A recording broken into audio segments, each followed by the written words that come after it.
আসসালামু আলাইকুম। আপনাদের সবাইকে হাফ মিনিট রেসিপির পক্ষ থেকে শুভেচ্ছা অভিনন্দন। আজ 14 ডিসেম্বর, রোজ রবিবার, 2025 সাল। দুপুরে ভাত খাবো। আমি অবশ্য এসেছি বরিশাল। এখানের মানুষ দেখেন কত সুন্দরভাবে আমাকে খাবারটা সাজিয়ে দিয়েছে।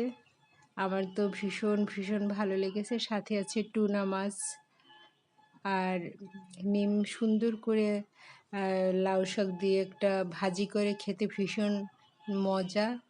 তারপরে ফুলকপি সালাদ হিসেবে খিরই আছে, তারপরে লেবু আছে, বোম্বাই মরিচ আর কাঁচামরিচ।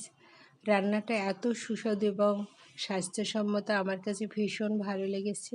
আর আমি তো মাছ খেতে ভীষণ পছন্দ করি, কারণ ভাত খাবো আর এক টুকরো মাছ থাকবে না, এটা কি আর হয়? যেদিন মাছ থাকে না মনটা ভীষণ খারাপ লাগে। মনে হচ্ছিল কি যেন খাইনি, কিন্তু আজকে আমি প্লেট ভর্তি সব কিছু পেয়েছি, আমি তো মহা খুশি।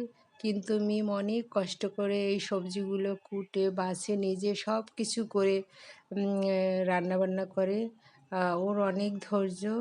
সবাই আমার মিমের জন্য দোয়া করবেন আর সবাই ভালো থাকবেন। আর যেহেতু এখন শীতকাল, প্রচুর পরিমাণে সবজি আছে বাজারে, প্রচুর পরিমাণে সবজি খাবেন, ভালো